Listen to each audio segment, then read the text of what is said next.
Ma petite fille et ma nièce se rendaient aux constellations, étaient restées devant les constellations et hésitaient à entrer, alors que leurs 4 camarades ont dit « mais oui, on y va, mais oui, allons-y ». Elles étaient descendues, mais elles sont tout de suite remontées parce qu'elles ont vu le feu au plafond. Des fois, on amène vite des paroles de consolation qui sont vraies, qui seront vraies un jour, mais qui des fois sont trop rapides. Installer donc un petit lieu de mémoire, dans un sens, ce n'est pas vraiment quelque chose qui est de coutume dans la tradition protestante. 3 jours après la tragédie, Monseigneur Jean-Marie Lauvé, évêque de Sion, a présidé une messe en mémoire des victimes de Crans-Montana, en présence de plusieurs évêques ainsi que de responsables de l'église réformée valaisanne et suisse. Guy Liagre, pasteur réformé de la paroisse de Crans-Montana, a pris part à cette initiative qu'il salue. Il avait lui-même organisé au sein de sa paroisse un temps de recueillement. Livre des Lamentations, Lamentations de Jérémie, un texte qu'on a lu. Ils ont perdu un voisin, un ami, une connaissance. Certains sont encore sonnés par l'événement.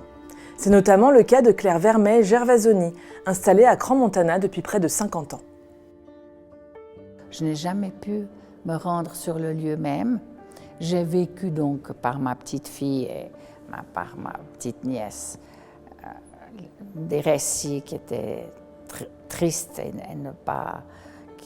qu'elle n'aurait jamais dû voir. Cependant, moi-même, elles sont allées plusieurs fois apporter des fleurs, apporter des bougies. Les jours qui ont suivi, moi, je n'ai pas pu. Ma petite fille et ma petite nièce, se rendaient aux constellations, étaient restées devant les constellations et hésitaient à entrer, alors que leurs 4 camarades ont dit « mais oui, on y va, mais oui, allons-y ». Et ça, c'était vers 1h20, 1h15. Et par bonheur, mes 2 petites avaient quelque chose de très important à regarder, une nouvelle série américaine qui sortait après 1h du matin, je crois. Et les 4 amies qui sont rentrées dans les constellations? Elles sont sorties par bonheur. Je pensais qu'elles étaient restées au rez-de-chaussée. Non, elles étaient descendues, mais elles sont tout de suite remontées parce qu'elles ont vu le feu au plafond. Donc, aucune des 4 n'a été touchée. Elles sont sorties normalement, en précipitation, mais ont soutenu, ont aidé. Et c'est là où c'était difficile parce que mes petites ont vu. Donc, elles ont été très marquées, elles sont encore marquées. J'ai dû être là à la sortie des cours parce qu'elles sont au lycée. Donc, elles sont encore sous le choc. J'ai un fils qui est médecin psychiatre et je pense qu'il faudra qu'il les voie de temps en temps. Il y avait beaucoup de jeunes dans ce bar? Énormément. Et parce que c'est le seul endroit où des parents peuvent laisser sans souci des enfants, entre guillemets, mineurs. Ce n'était pas un lieu de perdition, pas du tout. C'était un lieu de jeunes sportifs qui faisaient la fête ce jour-là, parce que les autres jours, ils n'y vont pas. C'était vraiment une soirée du 31 décembre. Je pense qu'on est dans le deuil, dans la dignité, et en même temps, je pense que nous sommes chrétiens, et cela nous demande d'être quand même très humble par rapport à ce qui s'est passé. Et ne pas juger, ce n'est pas à nous de juger, ce sera aux autorités de juger, à la justice de juger. Mais je trouve qu'il y a trop de personnes qui critiquent, et ça, je pense que ce n'est pas notre rôle, franchement. Les églises réformées et catholiques du canton de Vaud, par le biais de leur équipe de soutien d'urgence, ont été en première ligne pour annoncer officiellement aux proches l'identité des victimes. Pierre Bader, cofondateur et coordinateur de l'équipe de soutien d'urgence du canton, revient sur l'importance de ce dispositif et sur sa mission aux côtés des autorités et des familles endeuillées par des drames. Nous, on travaille sur le canton de Vaud, sur mandat des feux bleus, respectivement la plupart du temps la police, mais ça peut être les pompiers, ça peut être les ambulances. Le cas de Crans-Montana, il avait une spécificité par rapport à notre réalité quotidienne, c'est que les familles ont attendu une identification parce qu'elle devait être faite de façon extrêmement précise et extrêmement bien faite.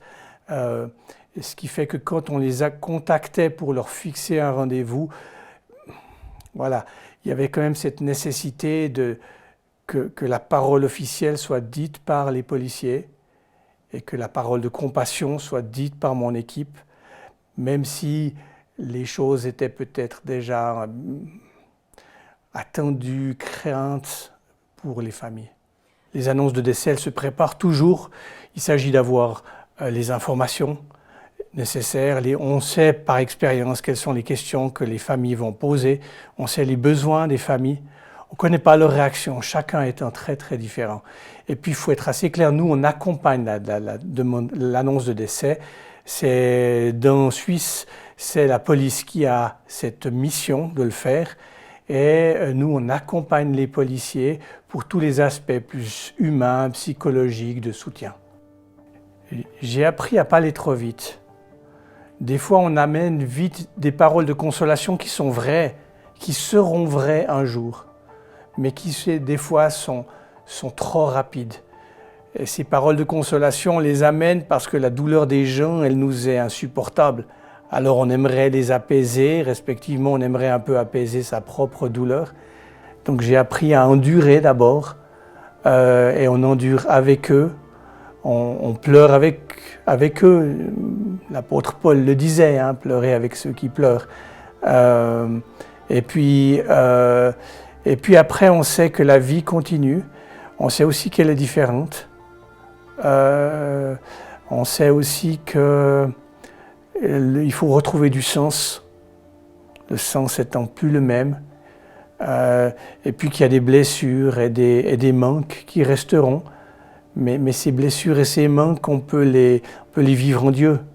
On n'a pas besoin de les vivre contre Dieu, on n'a pas besoin de les vivre à côté de Dieu, on peut les vivre dans le Christ. À Lausanne, 10 patients sont actuellement pris en charge au centre hospitalier universitaire vaudois. Pour les blessés et leurs proches, s'ouvre un long et éprouvant processus de guérison.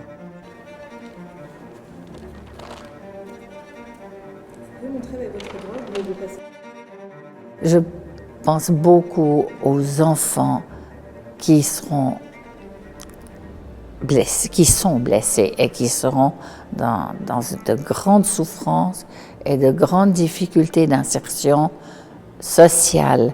Moi, c'est ce qui me fait peur, parce qu'on me voit déjà parmi des élèves ou des étudiants qui sont en bonne santé, mais qui ont seulement les cheveux rouges au lieu de les avoir bruns, ou bien qui ont un aspect un peu différent que les autres, sont déjà harcelés ou sont déjà mobés. Et là, c'est ce qui me fait le plus peur, c'est que c'est l'autre, c'est le regard de l'autre.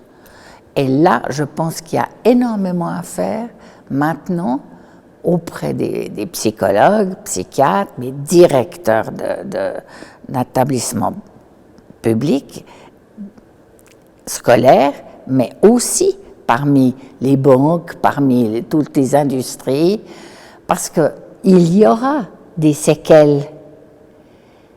Et maintenant, tout est sur l'apparence, sur la beauté, etc. Et je pense qu'il faut là avoir une rétrospection intérieure, nous tous, hein, moi la première donc, de façon à ce qu'on approche les différences différemment. Le vendredi 9 janvier a été décrété jour de deuil national en hommage aux victimes de la tragédie. À Crans-Montana, comme dans d'autres communes, les paroisses restent mobilisées pour soutenir les personnes traumatisées. Un accompagnement qui repose le plus souvent sur une écoute active.